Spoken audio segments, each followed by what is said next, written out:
힘을 내보겠습니다. 힘을 내야 되는 한국의 문제를 봤더니 개화기 조선 정부의 교육개혁 얘기를 하고 있어서 이렇게 해가지고 힘이 나나. 약간 힘이 나지 않지만 이 문제는 가볍게 보겠습니다. 한국교육사 부분은 혹시나 하는 마음으로 문제를 보기는 보는데 사실 그렇게까지 출제 가능성이 높다고 보진 않아요. 근데 이제 우리가 한국교육사 전반을 놓고 보게 되면 조선시대 전체, 그다음에 조선 후기 이쪽에 좀 의미가 있고, 게다가 그 개항기 조선 정부의 보통 근대 교육과 관련되는 근대화 시기랑 연관되는 시점인데, 그때 추구했던 교육적 가치나 지금 우리가 변화되는 사회에 적응하기 위해서 어떻게 해야 될까요? 얘기하는 거랑 되게 비슷해요. 큰 관점 자체는. 그래서 그런 부분들 때문에 혹시나 하는 마음으로 보겠습니다. 자, 40페이지를 보시면, 넘겨서 바로 보시면,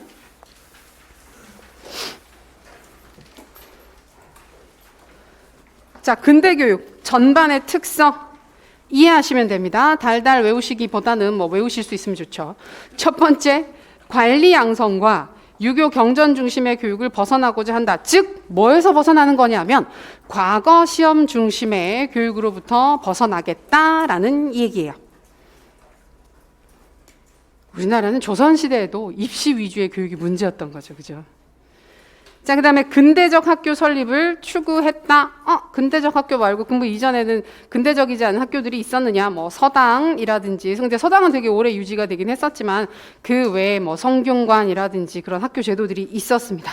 그리고 교육의 기회 균등 원리를 중시했다. 교육의 기회 균등 같은 경우에는 우리가 조선 후기 실학자들이 등장을 했던 시점부터 해서도 이제 신분제도 철폐를 하고 신분 차이 없이 모두가 교육받고 모두가 다 관직에 나설 수 있어야 해, 이런 원리를 많이 강조를 했었죠. 근데 이제 근대 교육으로 넘어가게 되면 당연하지만 이런 신분적인 차이를 철폐하자라는 움직임들이 있었습니다.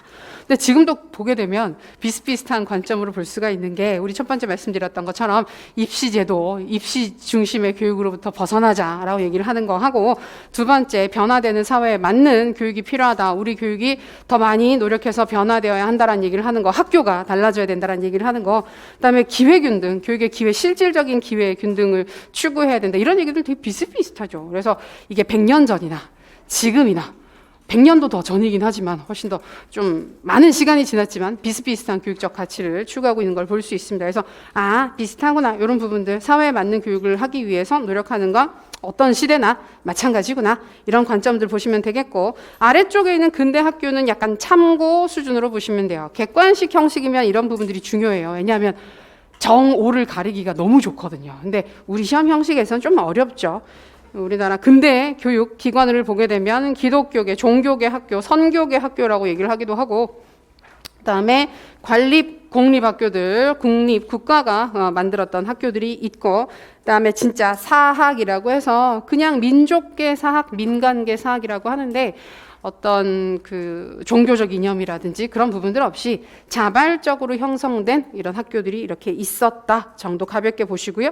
그 다음에 가보개혁 이후의 교육개혁이라고 해서 학무하문, 고시, 홍범 14조, 교육입국조서 또는 교육입국조서를 줄여서 교육조서라고 부르기도 해요. 근데 이 중에서 우리가 가장 중요하게 보는 것은 교육입국조서죠. 그리고 교육입국조서는 비교적 최근에 5급 시험 문제에서도 한번 출제된 적이 있었기 때문에 저희가 5, 6월 달에도 그때 나왔던 문제를 한번 보신 적이 있습니다. 그때 나왔던 문제는 일부 글을 보여줬어요. 교육입국조서에 있었던 일부 내용을 그냥 보여주면서 여기에 해당하는 가치들을 한번 찾아보세요, 이런 문제가 출제가 된 적이 있었거든요. 근데 그 가치가 뭐냐면, 자, 오른쪽에 있는 거, 근대 교육제도의 공식적인 채택이다. 그래서 보통 우리가 신교육과 구교육을 구분짓는 기준으로 교육입국 조서를 제시하는 경우들이 많아요.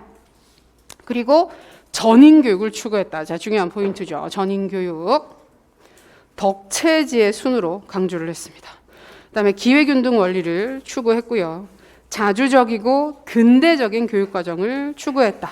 그다음에 교육을 통한 입국 의지라고 했는데, 그러니까 국가를 바로 세우겠다. 그러니까 우리의 기틀을, 국가의 기틀을 교육 개혁을 통해서 이루어내겠다, 이런 그 주장들이 보입니다. 근데 이건 지금도 똑같아요. 왜냐하면 우리가 새 교육과정 나올 때 인재상 초반에 나오잖아요. 추구하는 인재상 보면 지금 우리 뭐 4차 산업혁명 시대에 부응할 수 있는 창의 융합적인 인재를 만들기 위해서 이런 교육을 해야 됩니다, 이런 얘기를 하는 거죠. 결국은 똑같아요.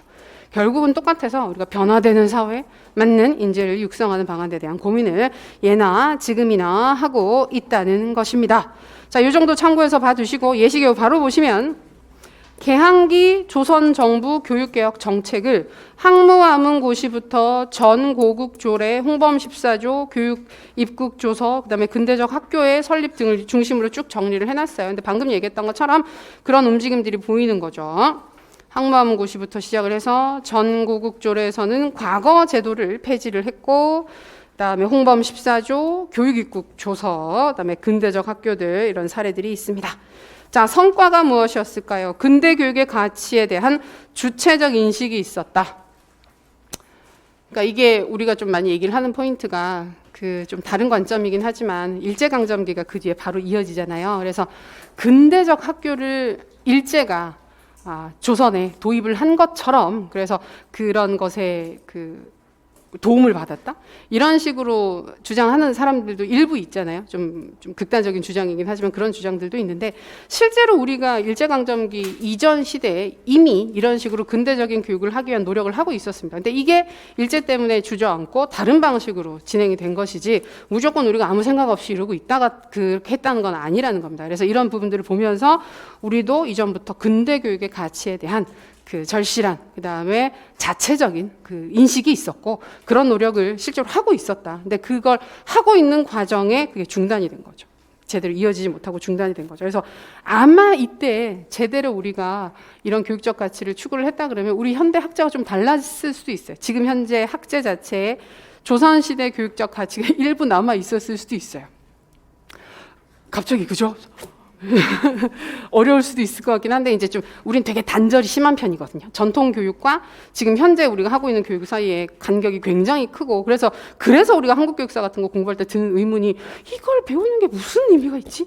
지금 내가 학교 가서 학생들을 가르치는 거랑 아무런 상관이 없을 것 같은데 라는 느낌을 받으실 수도 있는데 사실 서당 교육의 그 구체적인 방법들이나 이런 걸 보면 되게 괜찮은 것들도 되게 많아요. 완전 개별화 학습도 되고 그다음에 계절에 따라서 다른 교육 활동들을 하는 거. 그래서 너무 더울 때 공부 안 했습니다. 그래서 우리는 물론 방학이 있죠. 방학이 있긴 한데 되게 더울 때나 되게 추울 때는 공부 안 하고 보통 날씨 좋을 때 공부를 해요.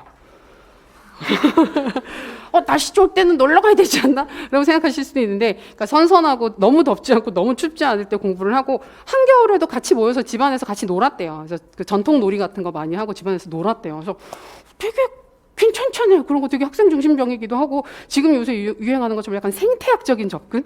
자연과 모두 상생할 수 있는 그런 교육적 가치 상당히 살아 있었는데 이제 그게 완전 단절이 됐던 거죠. 그래서 그런 것들을 했다. 우리도 했다 이거예요. 그다음에 근대학교 설립에 제도적 기반을 마련했다. 여러 가지 주장들을 했으니까. 그리고 시대적 요구에 맞는 교육을 실시하고자 했었던 거. 이런 것들을 다 우리가 근대 교육적 개혁의 성과로 볼 수 있습니다. 그러나 이제 이게 다 구체적인 모습으로 구현이 되지는 못하죠. 시대적 한계로 인해서. 그래서 이런 것들이 있었구나. 그래서 쌤들 보셨을 때 여기서 항무하문고시, 그다음에 교육입국조서, 특히 교육입국조서는 세부 사항까지도 한 번만 봐두시면 우리가 조선시대 근대교육의 주요 사항은 다 확인하시는 겁니다. 아주 꼼꼼하게 보시는 거죠. 이 정도면. 자, 이어서 9번. 이 문제도 좋죠. 평가하시는 분들 문제 만약에 들어온다 그러면 요거는 지금 또 이슈가 될 수가 있는 게 우리가 평가 문제나 평가 방식이나 이런 부분들을 지금 많이 변화시키자라는 얘기들이 있어요. 그래서 어제도 말씀드렸지만 이제 뭐 학회나 이런 데서도 지금 우리 한국 교육이 제대로 이루어진 게 한 70년 정도를 놓고 본다 그러면 그동안의 성과를 봤을 때 우리 교육 그중에서도 특히 평가 영역들이 어떻게 나아가야 할 것인가 이런 자성의 목소리들이 많은데 그래서 변화되는 평가에 있어서 문제를 실제로 어떻게 출제를 할 것인지 문항의 양호도는 어떻게 우리가 고려를 해야 될 것인지 그런 부분들을 언급할 수 있는 사항입니다. 그래서 같이 보시면 다음 사례는 좋은 검사가 갖추어야 할 조건 즉 양호도 측면에서 중요한 문제를 가지고 있다. 이슈가 있는 문제입니다. 문제가 되는 조건이 무엇인지 용어와 함께 정의를 서술을 해봐라. 그리고 그 조건에 입각해서 무슨 문제가 있는지 그다음에 문제를 어떻게 수정하면 좋을지 한번 얘기를 해보세요 라고 얘기를 했어요. 보겠습니다. 박 교사는 임진왜란의 발생 원인을 학생들이 이해하고 있는지 확인하기 위해서 임진왜란의 발생 연도 몇 년도에 발발했는가 처음 시작된 장소 주요 해전의 명칭, 그리고 관련 주요 인물들의 이름을 묻는 문제들만을 중간고사에서 출제를 했다고 합니다. 자, 이 평가의 목적이 무엇이었습니까? 이 평가를 만드는 목적 자체는 처음에 임진왜란의 발생 원인을 학생들이 알고 있는지 확인을 하자라고 하는 게 이 평가도구 제작의 목적이었습니다. 그랬으면 문제에서 뭘 물어봐야 돼요? 발생 원인과 관련되는 사항들을 주로 다 물어봤어야 했죠. 그러면 실제로 물어봤다고 하는 항목들을 봤을 때 발생 연도 관련될까요? 관련될 수 있을 것 같아요. 발생 연도는 그 어떤 특정 시점, 근데 이 특정 시점에 어떤 사건들이 있었는지와 연관을 지을 수가 있으니까 발생 연도는 어느 정도 관련이 있을 것 같아요.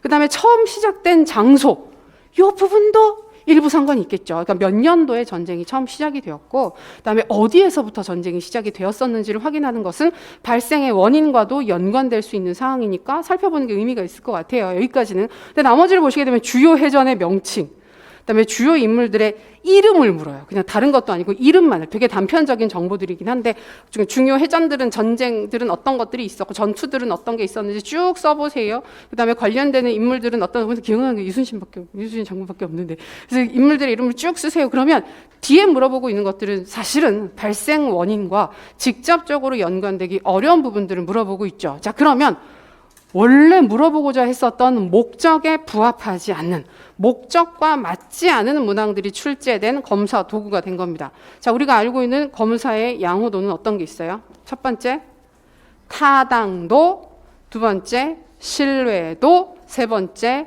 객관도라고 부르긴 하는데 원래 엄정한 명칭은 객관도라기보다는 채점자 간 신뢰도, 채점자 내 신뢰도라고 하는 요 부분이 있죠. 근데 이걸 묶어서 객관도라고 부르기도 하고 따로 띄어서 부르기도 합니다. 그리고 네 번째가 거의 언급을 하지 않는 실용도라고 하는 게 있죠. 그래서 보통은 양호도 중에서는 타당도와 신뢰도를 아주 중요하게 보고 있습니다. 자, 이 문제는, 이 검사 도구는 이 양호도들 중에서 뭐가 문제가 되는 것 같아요? 타당도 쪽을 우선적으로 확인을 할 수가 있습니다.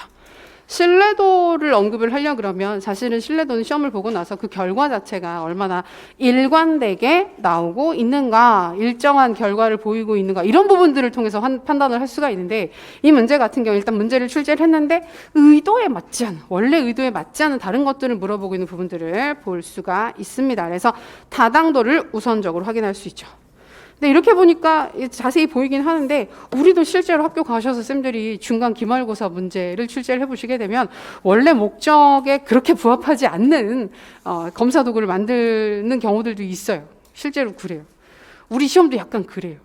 그래서 우리 시험도 잘 생각해 봐야 되는 게 교사로서 현장에서 무엇인가를 잘 할 수 있는지를, 그다음에 그런 문제 해결력을, 고차원적인 사고 능력을 평가한다 그러면 문제 출제 방향이 어떤 쪽으로 가야 되느냐 하면 자꾸만 더 활용 쪽으로 가야 돼요. 암기 인출은 당연한 거고 암기 인출을 바탕으로 한 활용이나 적용 쪽으로 가야 돼서 정답이 좀 불분명한 부분들로 가야 되는데, 그렇게 내면 문제 양호도라는 측면에서는 좋지만 어떤 이슈가 발생할까요? 네, 신뢰도 채점 이슈가 발생을 하는 거예요. 주관적인 판에서 채점과 관련해서 신뢰도라든지 객관도 부분에 문제가 생길 수 있으니까 굉장히 어려운 거죠, 실제로. 그래서 두 가지가 어렵습니다. 자, 나온 김에 우리 요약 노트 가지고 계시면 261페이지, 만약에 다른 걸 가지고 계시면 교육평가 영역에서 타당도, 신뢰도 보는 부분 같이 보도록 하겠습니다. 우리가 재작년 시험에서 신뢰도를 디테일하게 물어보는 문제가 출제가 됐었죠. 이 영역은 다 기출입니다. 타당도도 기출이고 신뢰도도 기출인데, 타당도 중에서는 내용 타당도가, 신뢰도 중에서는 문항 내적 합치도가 출제된 적이 있습니다. 그 부분만 빼고 다른 게 나올 수 있을까? 그 부분이 다시 나와도 이상하지 않는 영역입니다. 내용 타당도는 다시 출제될 가능성이 상당히 있는 상황이기 때문에 타당도, 신뢰도는 정말 꼼꼼하게 끝까지, 작년에 안 나왔다고 방심하지 마시고 작년에 그래서 되게 평가 열심히 봤잖아요. 평가 열심히 봤는데 평가가 안 나와서 아쉽기도 하고 그랬죠. 열심히 보겠습니다. 자, 타당도. 자, 측정 도구가 측정하려고 의도한 것을 어느 정도 충실히 측정하고 있는가의 정도다. 무엇을 측정하고 있는지, 내가 원래 키를 재야 되는데 정말 키를 측정하고 있는지, 몸무게를 재고 있는 것은 아닌지 등등을 보는 것이 타당도입니다. 검사 도구에 있어서 가장 우선적으로 확보되어야 하는 가장 중요한 양호도가 타당도입니다. 그리고 실제로 우리 시험의 방향은, 우리 교육의 방향은 타당도와 신뢰도 중에서 타당도가 중요해요. 지금 상황에서는. 예전에 선발이나 상대적 서열을 매기는 게 중요했던 시점에는 신뢰도를 우선적으로 봤어요. 근데 지금은 그거보다 우리가 성취평가제 실시하고 있고, 그 다음에 계속해서 우리 상대평가에서 좀 벗어나자 이런 얘기들을 하고 있는 상황이기 때문에 양호도 중에서는 타당도가 중요합니다. 그래서 안쪽에 있는 지금 타당도의 종류 보시면 내용 타당도, 공인, 예언 타당도, 구인 타당도, 결과 타당도 있죠. 그러니까 내용 타당도가 한번 출제가 되긴 했지만, 그러니까 예전에는 그랬어요. 예전에는 이 중에서 학교 현장에서 쓸 수 있는 건 내용 타당도밖에 없습니다. 그랬었는데 지금 상황에서는 뭘 물어봐도 이상하지 않다.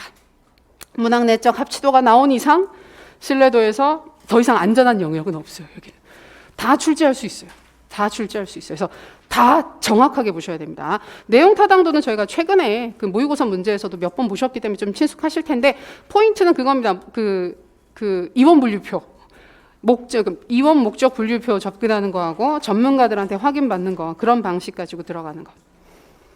자, 준거 타당도, 특정 기준에 근거한 타당도 확인인데, 공인 타당도와 예언 타당도 둘 다 물어볼 가능성이 있습니다.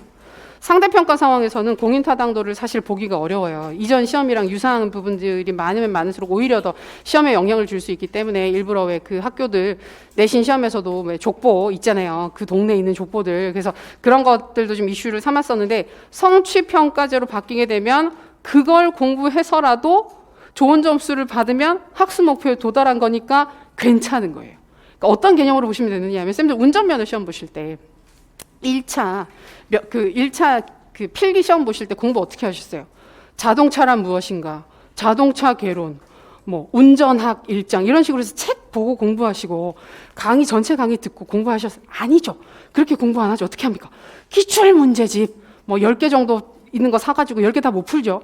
처음에 한 개 풀고 다 못 풀겠는데. 그래서 그 중에서 몇 개만 찍어가지고 몇 개 보고 와서 푸시면 나왔던 문제인데 해서 마치잖아요. 왜 그렇게 할까요? 그게 괜찮은 시험 방식이에요?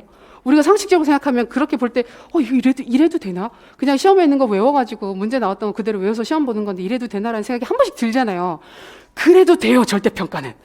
왜냐하면 거기에 있는 내용을 시험 문제를 공부를 해서라도 지식을 습득해서 기억을 했다 그러면 그게 인출이 되고 내가 가진 지식이 되는 것이기 때문에 그게 내 그 판단의 평가의 기준이 되는 거예요. 그러니까 꼭 책을 가지고 공부를 안 했더라도, 문제집을 풀면서 공부를 했더라도, 기출 문제를 봤더라도 내가 그걸 알았으니까 풀어서 마친 거잖아요. 그럼 괜찮다는 거예요. 물론 문제는 뒤에 까먹는 거죠. 시험 보고 나면 좀만 지나면 다 까먹죠.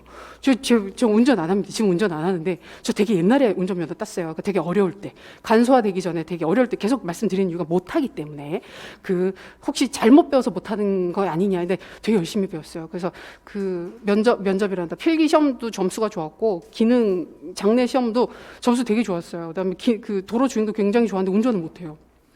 운전을 못하는 이유가 그때 배웠던 게 다 기억이 안 나서. 그래서 동네에서 한번 운전하다가 한번 무슨 교차로에서 우회전 신호가 안 떠가지고, 왜 우회전 신호가 안 뜨지? 그래서 전화를 해가지고 우회전 신호가 안 떠. 우리나라는 원래 자동차가 우측 통행이라 우회전 신호는 잘 안 뜨는 거여서 이러면서, 그쵸, 문제가 있죠. 그래서 이런 사람들이 운전을 하고 있을까 봐 운전을 안 하는 거예요. 나 같은 사람이 길에 있을까 봐.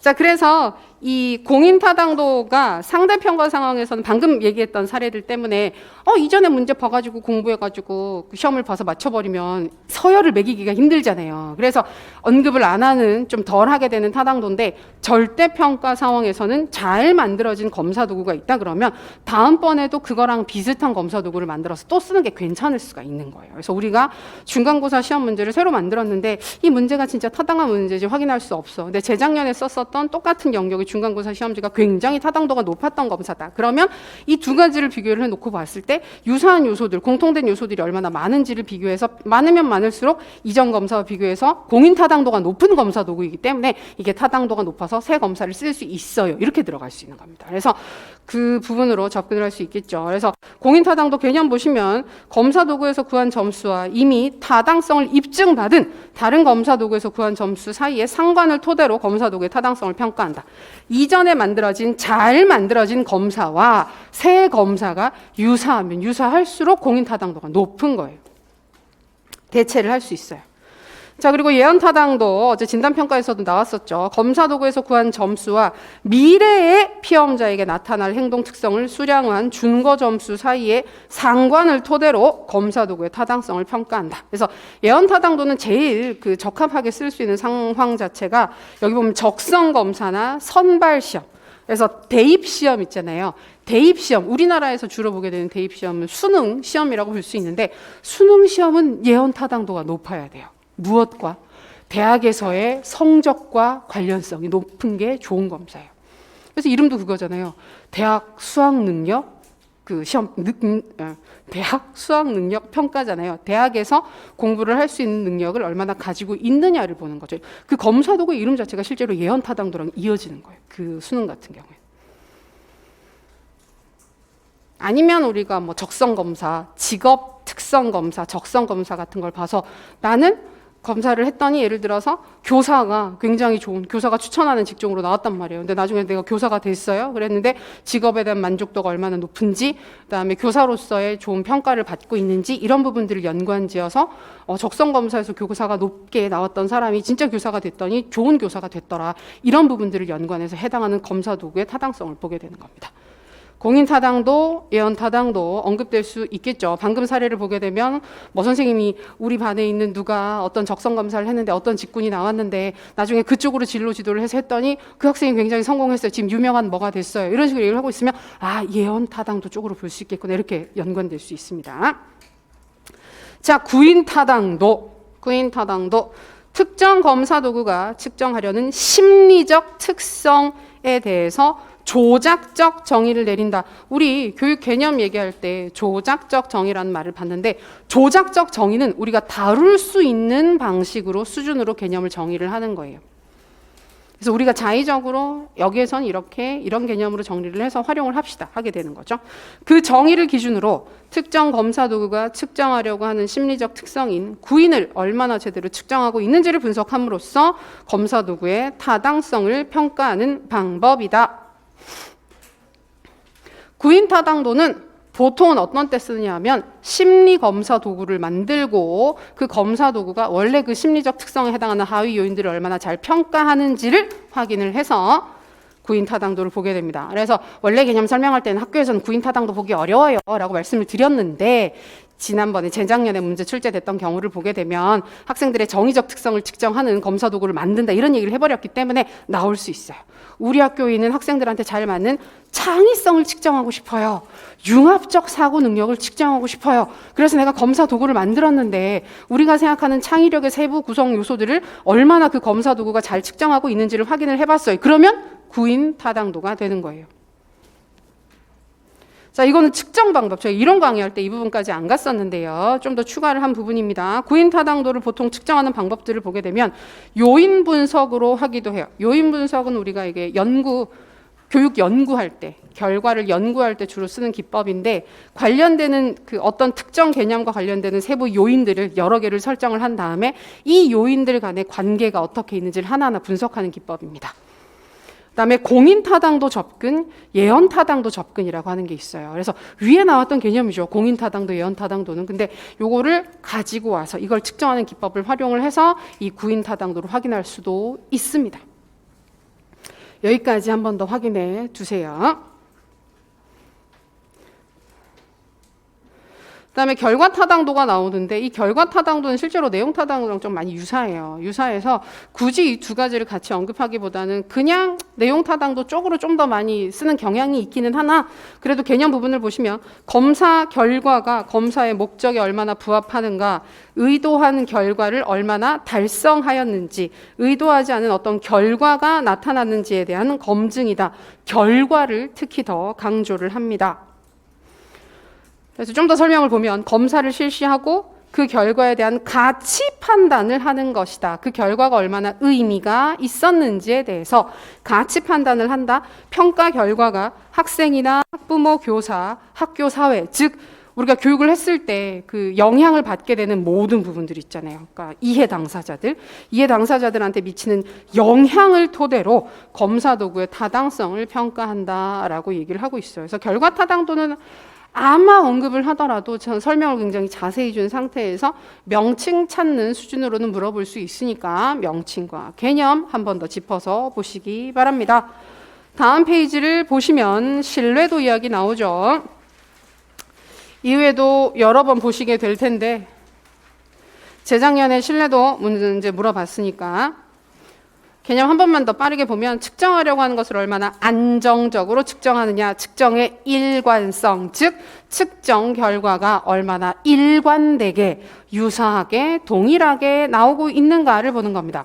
신뢰도가 높은 검사는 반복 측정했을 때 그 결과가 일정해요. 유사한 결과가 계속 나오는 거예요. 요새 나오는 전자 저울들 있잖아요. 몸무게 전자 저울이라고 전자 체중계 이런 거 보게 되면 약간 보정을 하더라고요. 보정을 해가지고 그게 한 0.5kg 사이에서 증감을 하게 되면 그걸 반영을 안 하더라고요. 반영을 해본 게 재고 나서 물을 마시고 다시 쟀는데 똑같아요. 무게가 뭐지? 그러니까 이게 일정한 몸무게가 나와야 사람들이 이게 되게 믿음직하다고 느껴서 그러는지 약간 보정을 하는 것 같아요. 믿을 수가 없어요. 그다음에 그거 오래 떠 있는 거 너무 싫지 않아요? 빨리 없어져야 되는데 그죠? 계속 켜져 있어가지고 막 가리고 싶어요. 이렇게 누가 볼까봐. 그래서 이제 혼자 몰래 이렇게 재는데도 되게 부들부들 떨면서 재게 되는 것 같아요. 그렇다고요. 자, 그래서 신뢰도 추정 방법 요 부분 중에서 지금 문학 내적 합치도가 이전에 출제가 됐었죠. 근데 나머지도 물어볼 수는 있어요. 검사, 재검사 신뢰도 또는 그냥 재검사 신뢰도 한 검사 도구를 2번 측정을 해서 얼마나 비슷한지 보는 거. 동형검사 신뢰도 이거는 비슷한 검사를 만드는데 똑같진 않아요. 근데 똑같은 영역을 측정하는 검사를 만들어서 얼마나 유사한 결과가 나오는지를 보는 거. 자, 반분 신뢰도는 이제 문항 어제도 나왔었지만 한 번은 시험 봐서 그 측정하게 되는 검사 도구로서 반분 신뢰도랑 문항 내적 합치도가 있는데 반분 신뢰도는 검사 도구를 반으로 쪼갠다 그랬죠. 그래서 쪼개는 방식에 따라서 결과가 되게 다르게 나올 수가 있는 거예요. 그래서 반분 반복 보면 기후 반분법, 전후 반분법, 무선 반분법 또는 문항 특성법도 있어요. 문항 특성법. 이름이 다들 어색하게 느껴지지만 기후 반분법은 홀짝이에요. 홀짝. 홀수 번호, 짝수 번호 이렇게 나누는 거. 그다음에 전후 반분법은 문제를 반으로 나누는 거. 전반부, 후반부. 그다음에 무선 반분법은 랜덤하게. 그다음에 문항 특성법은 문제 특성에 따라서 반반으로 나누는 거예요. 그래서 여기 보면 기후반분법이 가장 문제가 적다 그랬는데 꼭 그렇지는 않아요. 우리가 문항 특성법을 썼을 때 오히려 더 문항 특성 하나하나에 맞춰서 반으로 나눌 수 있기 때문에 더 적합하다고 보는 경우들도 있고 또 어떤 자료들은 기후반분법이 일반적으로 쓸 수 있는 방법 중에서는 가장 깔끔해라고 얘기를 하는 경우들도 있는데 어찌되었건 나누는 방식에 따라서 결과가 되게 다르게 나올 수가 있기 때문에 그게 그 반분 신뢰도의 좀 큰 문제나 특징이나 한계로 설명을 하게 됩니다. 지난번에 나왔던 문항 내적 합치도가 있고 그다음에 신뢰도 향상 요인은 요거는 우리가 보통 객관식 그 시험 도구를 만들었을 때 신뢰도를 증진시키는 방안을 얘기를 하는 건데 지난번에 봤던 것처럼 집단 관련 요인 중에서 집단이 동질할수록 신뢰도 증가 이거 틀린 거죠. 고쳤죠. 그래서 그 정호 자료 드렸을 때도 집단이 동질하지 않을수록 신뢰도가 증진된다. 그러니까 그럼 이질할수록 신뢰도가 증가한다라고 봐도 되지 않아? 근데 그렇게 표현을 잘 안 하더라고요. 대부분 책들에서 동질하지 않을수록 신뢰도가 증진 이렇게 얘기를 하고 있어서 그 기법에 따라서 봐두시면 좋을 것 같습니다. 그리고 오른쪽에 보시면 객관도 채점자 내 신뢰도, 채점자 간 신뢰도라고 하는 건데 요거는 혹시나 수행평가를 언급을 하거나 아니면 서술형 검사 도구의 문제점을 지적을 할 때 이 언급을 할 가능성이 제법 있습니다. 그래서 신뢰도랑 객관도가 참 유사한데 신뢰도는 검사 도구 자체가 문제가 있어서 처음에 이렇게 대답했다가 대답하는 사람이 다음엔 또 다르게 대답했다가 왔다 갔다 하는 경우들이 있어요. 그래서 우리도 왜 심리검사 같은 거 해보면 처음에는 이렇게 얘기를 했었는데 다음번에는 또 다르게 얘기를 해가지고 결과가 다르게 나오는 경우들이 있잖아요. 그러니까 그거는 검사 도구 자체가 신뢰도가 낮은 거예요. 근데 객관도는 보통은 채점을 하는 과정에 발생하는 거예요. 채점자가 기준이 왔다 갔다 해가지고 한 사람이 채점을 하는데도 다른 결과가 나온다. 그럼 채점자 내 신뢰도에 문제가 있는 거고, 여러 사람이 측정을 했는데 다른 기준으로 측정을 했기 때문에 결과가 다르면 채점자 간 신뢰도에 이슈가 있는 겁니다. 그래서 우리가 신뢰도 객관도 구분을 할 때는 검사 도구 자체가 그런 특성을 가진 것인지, 채점자가 기준을 일정하게 가지고 있지 못한 것인지를 가지고 분류를 하시면 크게 헷갈리지 않으실 거예요. 그런 사항들을 다시 한번 리뷰를 해봤고 교재로 돌아오겠습니다. 43페이지.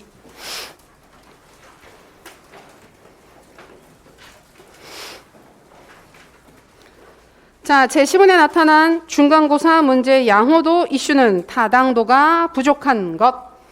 타당도가 부족하다. 왜 타당도가 부족할까요? 자, 다음 단락 설명을 보면 임진왜란의 발생 원인을 확인하려고 그랬다. 이걸 알고 있는지를 확인을 하려고 했었는데, 그걸 확인하기 위해서 만든 문제는 발생 원인을 직접적으로 확인하기 어려운 발생 연도, 시작된 장소. 아까 이 두 가지는 그래도 살짝 관련이 있다고 했지만, 이걸 그냥 발생 연도가 언제야? 시작된 장소가 어디야? 라고 물어보는 것보다는 발생 연도 그 당시에 어떤 다른 사건들이 있었는지, 연관되는 다른 어떤 사건들이 있었는지를 물어보는 게 훨씬 더 정확했겠죠. 그래서 좀 부정확하게 물어보는 거예요. 불분명하게. 시작된 장소 역시 마찬가지. 그래서 해전의 명칭 등등 주로 임진왜란과 관련된 정보의 기억을 인출하는 문제들을 물어봤다는 겁니다. 그래서 평가하고자 하는 목표와 내용이 일치하지 않는 문제, 타당도 중에서도 내용 타당도에 문제가 있다고 볼 수 있습니다. 어떻게 해결을 해야 될까요? 원래 확인하고자 했던 사항에 맞추어서 문제를 재출제하고 검사 도구를 새로 만들어야 합니다. 구체적인 방법은 우리가 알고 있습니다. 이원 목적 분류에 따라서 문항을 구성을 해야 돼요. 다시. 임진왜란의 발생 원인을 알고 있는가, 말할 수 있다라고 했으면 그런 부분들을 객관식 시험이 아니라 오히려 서술형 시험으로 풀어서 하게 한다든지, 시험의 형식이라든지 이런 부분들을 바꿔서 만들 필요가 있고, 해당 영역의 전문가한테 문제를 감수받을 수 있습니다. 이 전문가는 보통 내용 전문가 얘기를 하긴 하는데 평가 전문가에게도 물어볼 수 있어요. 이거는 흔히 나타날 수 있는 문제입니다. 평가 전문성이 떨어진 교사가 문제를 출제를 하게 되면 의도와 다른 문항을 출제하는 경우가 흔히 있을 수 있고, 우리도 생각해보면 옛날에 봤던 많은 시험들이 되게 암기 인출 쪽으로 치우쳐져 있는 것들이 많고, 암기 인출이라고 하는 부분들도 그냥 되게 세부적인 사항들을 확인하는 것들이 많잖아요. 그래서 그런 한계로 이해를 하시면 될 것 같습니다. 그 다음에 이어서 나오는 문제는 가볍게 리뷰를 하면 문제가 없는 문제라서, 문제가 없는 문제? 편하게 보겠습니다. 이전에도 저희가 여러 번 봤었죠. 자, 교육 목적은 일반적으로 내재적 목적과 외재적 목적으로 구분된다. 개념도 얘기를 해주고 있죠. 그래서 설명을 하라고 그러는데 개념 다 얘기해놓고 뭘 뒀어. 그죠? 이거 그대로 쓰면 되지. 제가 했어요. 제가 한 건데 그렇다고요. 자, 전자는 교육활동 안에서 교육 본래 의미, 고유한 가치 이상을 추구하는 반면, 후자, 내재적, 외재적. 이거 제가 문제는 이렇게 쓰긴 했는데 쌤들은 답 절대 이렇게 쓰시면 안 됩니다. 전자, 후자 이렇게 쓰는 거 굉장히 나쁜 서술 방식입니다. 그래서 논문 쓰실 때 이렇게 쓰셔도 돼요. 그렇게 쓰셔도 다 애를 써서 읽어주니까. 근데 우리 답안은 그렇게 채점자들이 열심히 읽어주지 않는다는 가정을 하고 들어가셔야 돼요. 그럼 제일 좋은 건 전자 하지 말고 내재적 목적은 이런 거고 외재적 목적은 이런 거고 그대로 반복해서 다시 써주시는 게 훨씬 낫습니다. 가끔 글 잘 쓰시는 분들이 이런 식으로 글 쓰는 형식에 맞춰서 쓰시는 경우들이 있는데 잘 못 찾아요. 그럼 채점자들이. 제가 못 찾는다는 게 아니라 실제로 저도 잘 못 찾는데 헷갈리면 잘 안 보이는데 어려워요. 많은 글들을 보시는 경우에는 힘들어요. 자, 그래서 후자는 교육을 수단으로 삼아 교육활동 밖에 있는 어떤 가치들을 실현하려는 것이다. 오늘날 우리나라 학교 교육이 상급 학교 진학이나 좋은 직장, 사회적 출세를 위한 수단으로 지나치게 강조되고 있는 현실에서 다 뭐 추구하는 거죠? 외재적 목적 추구하고 있죠. 왜 내재적 목적이 우선적으로 실현되어야 하는지 그 이유를 설명을 해보라. 그러니까 이거는 우리가 맨날 얘기했던 그거예요. 내재적, 외재적 목적 둘 다 중요한데 어느 한쪽만 추구하게 되면 교육의 왜곡이 나타날 수 있으니까 우리가 현재 외재적 목적을 지나치게 추구하고 있으니 내재적 목적도 추구했으면 좋겠다. 이 논리로 가는 거죠. 자, 오른쪽에 보시면 관련 자료 간단하게 내재적 목적과 외재적 목적 있습니다. 다른 거는 몰라도 개념은 기억하셔야 됩니다. 내재적, 외재적 목적.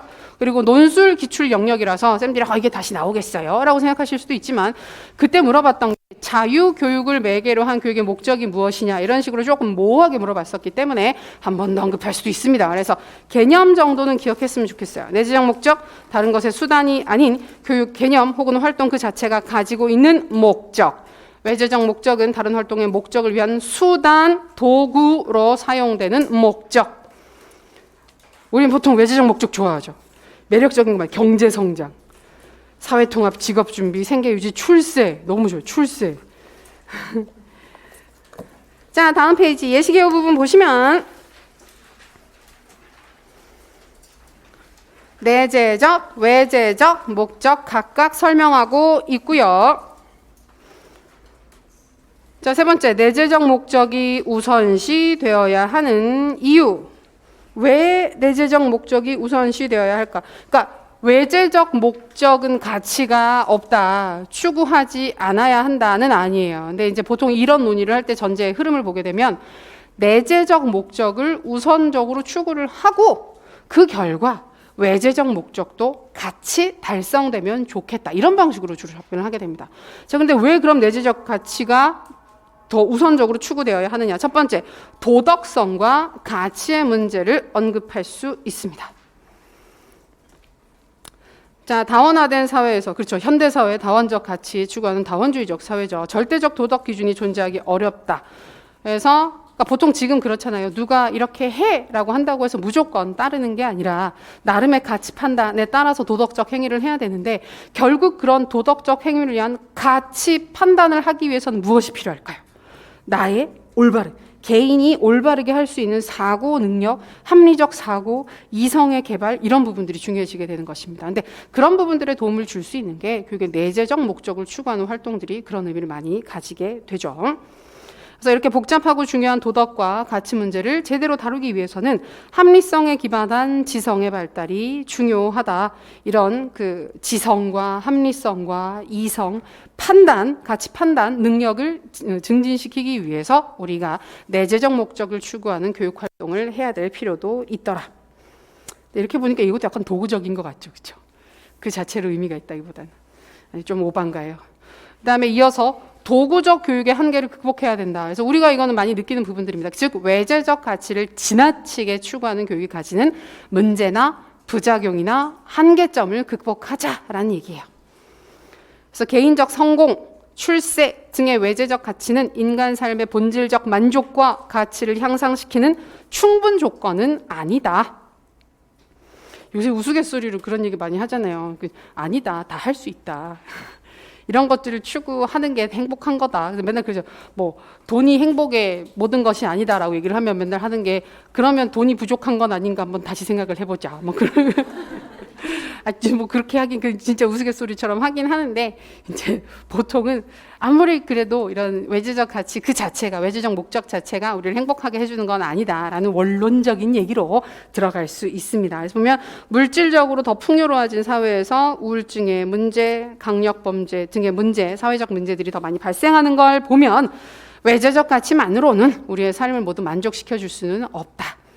그렇죠. 그래서 인간의 내적 만족과 행복감 증진을 위해서는 자아실현과 인격 완성 등 내재적 가치를 추구하는 것이 외재적 목적 추구하는 내재적 목적 추구의 교육이 강조될 필요가 있다. 이런 식으로 정리해 두시면 크게 무리가 없을 것입니다. 그래서 이제 이런 부분들은 뭐 뻔한 얘기긴 한데 되게 뻔한 이야기긴 한데 막상 이야기를 하거나 글을 써야 되게 되면 또 되게 정리가 돼서 쓸 게 있지는 않아요. 그래서 두 번째, 뭐 삶의 만족, 기본적인 부분들에 있어서 내재적 가치가 큰 의미를 가지게 된다라는 얘기 한 번 더 봐두시고 먼저 있었던 도덕적인 가치 판단의 문제 부분까지 연관해서 봐두시면 더 편할 것 같습니다.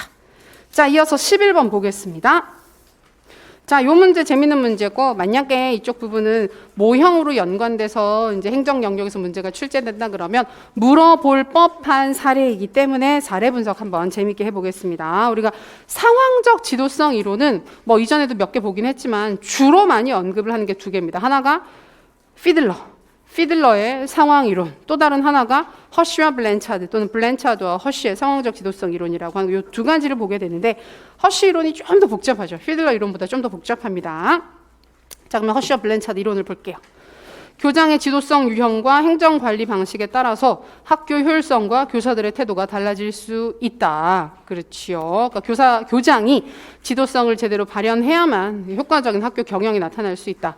제시문 사례에 나타난 교장 선생님의 지도성 유형은 허쉬와 블랜차드의 상황적 지도성 이론으로 설명을 할 수가 있는데 이론을 설명을 해보고 활용을 해서 제시문의 사례를 분석을 해봐라. 그리고 제시문에 나타난 장학은 도대체 무엇일지 한번 찾아보자.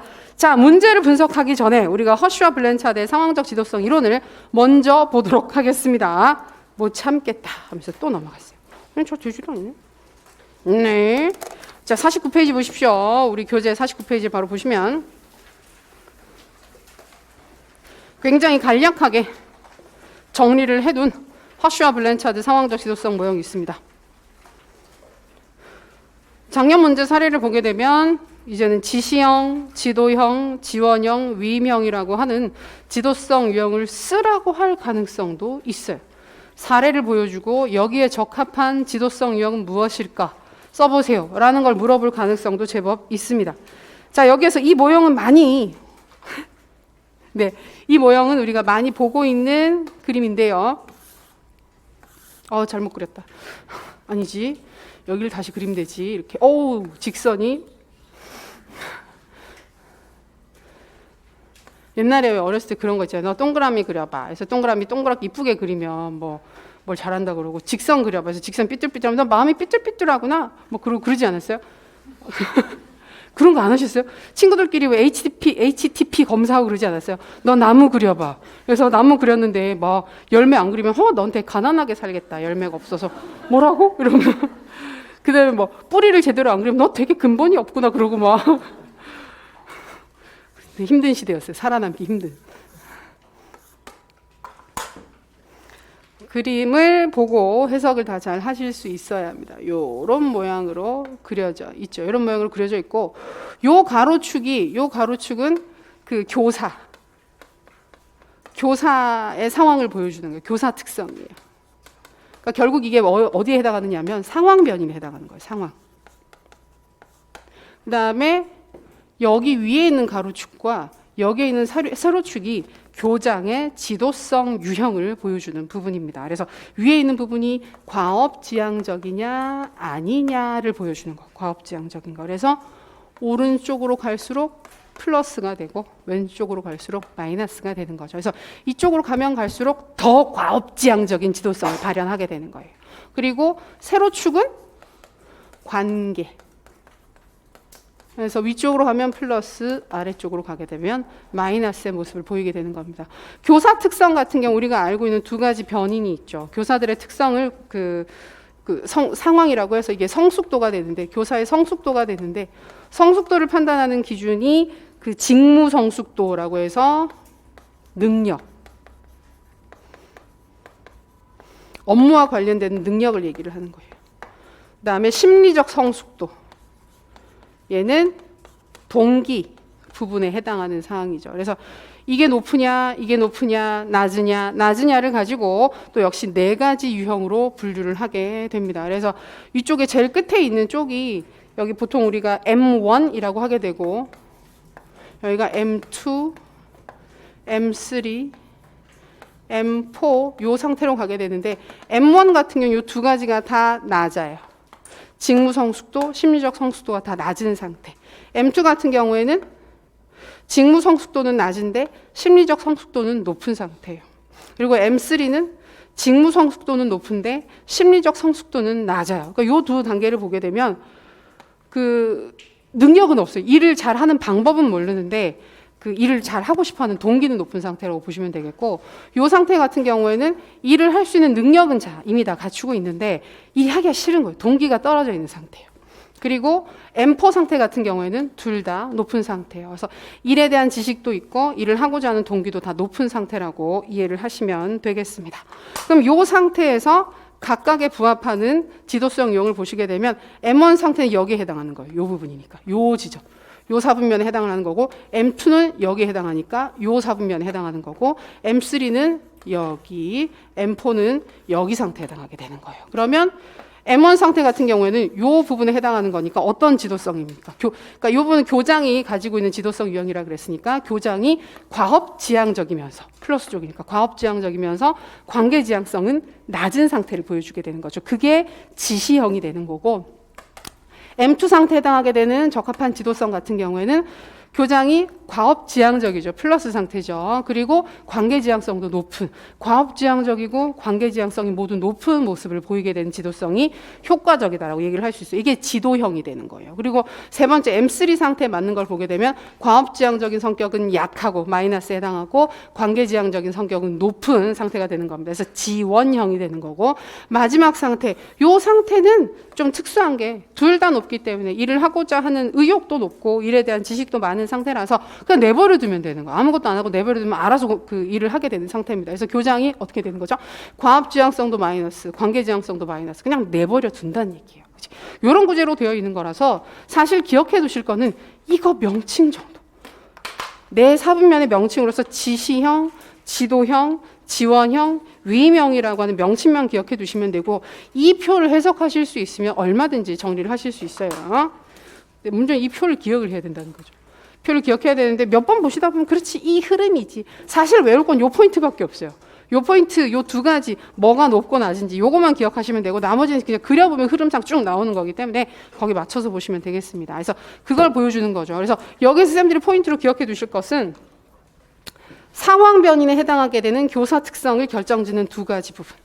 직무 성숙도가 높으냐 낮으냐, 심리적 성숙도가 높으냐 낮으냐 여부, 그리고 교장의 지도성 유형을 결정짓게 되는 과업지향성이 높으냐 낮으냐, 관계지향성이 높으냐 낮으냐, 요 변인들을 명확하게 정리를 해두시면 되겠습니다. 재밌죠? 화이팅! 자, 문제로 돌아올게요. 자, 김 교사, 이 교사 대화합니다. 우리 교장 선생님은 굉장히 꼼꼼하신 분 같아요. 제 수업을 참관하시고 수업 기법과 학생들을 대하는 방식에 대해서 아주 자세한 피드백을 주셨어요. 그리고 제가 의욕은 넘치는데 학생을 다루는 기술이 부족한 상태라는 것도 알려주셨어요. 자, 김 교사 상태를 블렌차드와 허쉬의 상황적 지도성 이론으로 보게 되면 이 교사는 어떤 상태입니까? M2 상태죠. M2 상태죠. 의욕은 넘치는데 학생을 다루는 기술이 부족하다. 직무 성숙도가 떨어져요. 직무 성숙도는 떨어지고 심리적 성숙도는 높은 상태에서 M2 상태가 되는 겁니다. 요 상태였었죠. 두 번째 여기 해당하게 되는 상태였습니다. 지도형이었었죠. 지도형. 지도형에서 발휘를 하게 되는 교장의 지도성 유형을 보시게 되면 과업지향 플러스 관계지향 플러스죠. 그래서 어떻게 했느냐 하면 수업을 참관을 하고 거기에 대해서 되게 꼼꼼하게 피드백을 준 거예요. 선생님 되게, 게다가 선생님 지금 의욕은 넘치는데 잘 모르셔가지고 어려움을 겪고 있어요. 우리 한번 잘해봐요. 이런 식으로 해서 옆에서 이제 지원도 해주고 있는 거죠. 그래서 이 교장 선생님이 발휘하고 있는 지도성의 유형을 지도형으로 볼 수가 있고 플러스 과업지향적, 그러니까 꼼꼼하게 그 부분을 피드백을 줬기 때문에 구체적으로 어떻게 수업을 해야 되는지 학생들을 대해야 되는지에 대한 정보들이 들어가 있었던 겁니다. 그러니까 과업, 일과 관련된 그 도움도 줬고 그 과정에 대해서 이제 정서적 지지도 했다고 볼 수가 있겠죠. 그래서 이런 모습으로 찾을 수가 있어요. 근데 여기서 이 설명이 없으면 찾기는 힘들어요. 여기서 선생님이 제가 의욕은 넘치는데 그다음에 기술이 부족해서 수업 지도 기술이 부족해서 어려운 상태라고 해줬어요. 이 정보가 없으면 이 상태인지 어떤 상태인지 알기는 어렵겠죠. 그랬더니 이 교사가 다시 그래요? 전 한 번도 그런 경험이 없는데요. 저한테는 좀 무심하신 것 같아요. 저는 그냥 제가 할 일을 알아서 저는 그냥 제가 할 일을 알아서 하고 있긴 한데요. 저는 우리 교장 선생님이 꼼꼼하시다는 생각은 한 번도 해본 적이 없어요. 무슨 형일까요? 이 상태 같은 경우에는. 그냥 내버려 두고 있는 위임형에 가까울 것입니다. 근데 사실은 여기 정보가 좀 더 들어가 있으면 괜찮아요. 제가 경력도 오래됐고 예를 들어서 20년째 교직생활 20년째라서 뭐 학생들 다루는 방식도 잘 알고 있고 저는 근데 자기 말로 하기 좀 그렇죠. 제 의욕이 좀 있어서요. 그래서 일에 대한 동기가 높아서요. 이렇게 나왔으면 거기로 역으로 찾아 들어갈 수 있긴 한데 일단 여기에서 교장쌤이 전혀 나한테는 관여를 하지 않는다. 아무런 개입을 하지 않고 있다라는 부분에서 과업 관계 지향성이 다 낮은 걸 찾을 수가 있어서 여기겠구나라고 하는 걸 확인할 수 있겠죠. 근데 블렌차드와 허쉬 이론의 기본적 접근은 이게 기준이 되는 거예요. 적의 기준이라기보다는 교사의 특성에 따라서 이 부분이 판단이 되는 거고 여기에서 지도성을 찾아 올라가는 형식으로 판단을 하는 게 가장 깔끔하긴 합니다. 그런데 방금 두 번째 선생님 같은 경우에는 그 부분을 알 수가 없었기 때문에 우리 교장쌤 저한테 아무것도 안 하는데요? 라고 얘기를 하는 부분에서 위임형이겠구나. 아마 이 교사는 둘 다 뛰어난 능력을 가진 사람일 거야 라고 해서 판단을 할 수가 있겠죠. 그랬더니 김 교사는 제가 초임교사라서 특별히 지도를 해주시는 걸까요? 그럴 수도 있겠어요 라고 얘기를 하는 겁니다. 자, 그래서 요 사례를 분석하는 거고 제시문에 나타난 장학 유형을 분석을 해봐라. 장학이 보였을까요? 교장 선생님이 그냥 수업 참관하고 그 수업에 대해서 피드백을 줬다, 간단하게 줬다라고 하는 부분을 봤더니 이거는 뭐 다른 부분으로 볼 수 있는 다른 장학으로도 볼 수가 있긴 한데 그렇게 가려 그러면 더 정보가 많이 있어야 돼요. 우리가 미리 회의를 했다든지 합의를 하고 수업 개선을 위한 수업 관찰을 했다든지 피드백을 줬다든지 이런 게 있어야 되는데 그건 아니고 그냥 수업 참관을 했더니 그러고 나서 뒤에 꼼꼼하게 피드백을 줬다 정도였기 때문에 이거는 약식 장학, 전통적 장학 정도로 판단할 수가 있습니다. 자, 예시 개요. 상황적 지도성 이론은 우리가 잘 알고 있듯이 이 지도 유형을 네 가지로 분류를 할 수 있는데 그걸 이야기하기 위해서 우리가 전제로서 써주는 게 좋은 거는 이거죠. 상황 변인에 해당하는 교사의 직무 성숙도, 심리적 성숙도에 따라서 교장의 지도성 유형에 해당하는 과업지향적인지 관계지향적인지라는 기준을 가지고 네 가지 유형으로 분류를 할 수 있다. 이 정도 얘기해 주시면 되겠고 제시문 사례 분석은 우리가 했던 것처럼 김 교사는 의욕이 넘치나 대하는 기술이 부족하다는 부분에서 동기는 높지만 능력이 낮은 M2 상태에 해당한다고 볼 수가 있다. 그래서 지도형의 지도성을 발휘를 하고 있다. 그다음에 교장이 무심하게 대하고 스스로 알아서 할 일을 잘 하고 있다. 라고 하는 부분에서 그러니까 위임형인 것 같고 그래서 이것으로 역으로 찾아 들어가 봤을 때 둘 다 높은 상태일 것이다 라고 판단할 수가 있습니다. 그리고 잠깐 비공식적으로 들어와서 피드백을 줬기 때문에 이 부분은 약식 장학에 해당하지 않겠나 정도로 찾을 수 있겠죠. 자, 그래서 정리를 했습니다. 그래서 블렌차드와 허쉬 이론이 출제 가능성이 제법 있는 중요한 사항이기 때문에 좀 꼼꼼하게 봐 오시면 좋겠고요. 그다음에 잠깐 쉬었다가 이어서 볼 텐데 그 전에 다음 주에 어디까지 풀어 오실지를 봐야 되는데 오늘 지난번에 하자고 했던 것보다 많이 못했죠. 그래서 막 되게 슬프고 속상하고 그러진 않으시죠. 그렇죠. 근데 제가 약간 미리 풀어오라고 하신 부분 좀 많이 드리기는 해요. 약간 혹시나 하는 마음에 조금 많이 드리긴 하는데 그럼 다음 시간 그리고 다음 시간에는 우리가 액티비티가 좀 적단 말이에요. 생각해 보시면 그러니까 첫 번째 주는 아무래도 좀 액티비티가 있어요. 오늘 또 모의고사도 있고 한 날이기 때문에 2시간이 빠져서 많이 못 나갔던 거고 이렇게 변명을 하는 이유가 뭘까요? 다음 주 좀 더 많이 풀어오라고 말씀을 드리고 싶은 거죠. 78페이지까지. 별로 많이 없는데? 더 할까? 78페이지까지 하면 충분할 것 같습니다. 풀어오시고 그리고 제가 오늘 아까 형성평가 풀이하면서 하나 설명 안 드린 부분이 있었어요. 그게 그쵸 눈치를 많이 못 채셨을 수도 있는데 6번에 다시 잠깐만 보시면 어슈어 모형 얘기를 할 때 하나밖에 얘기 안 했죠. 그죠?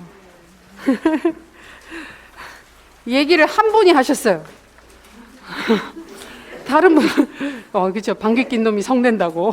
자기가 안 해놓고, 왜 그걸 다들 그냥 있어요. 아니까 뭐 하고 넘어가셨는데, 6번 보시면, 방법 및 매체 선정 단계, 매체와 자료의 활용 단계. 그래서 저희가 뒤에 매체와 자료의 활용 단계만 얘기를 했어. 그죠. 그래서 방법 및 매체 선정 단계에서는 뭘 하느냐? 교수 방법 선정, 교수 매체 선정, 교수 자료 선정이라고 하는 세 가지 활동이 있었습니다. 방법, 매체, 자료를 선택 또는 선정하는 활동을 한다. 뭐 애초에 개념 그 자체, 명칭 그 자체이긴 한데 좀 더 세부적인 사항들 알고 계시면 좋을 것 같으니까 그거까지 한 번 더 정리하시면 될 것 같아요. 자, 그러면 지금 쉬었다가 저 이제 모의고사 볼 텐데요. 지금 11시 40분이거든요. 그래서 조금 빡빡하지만 우리 48분까지 여기서 준비해 두시면 좋겠습니다.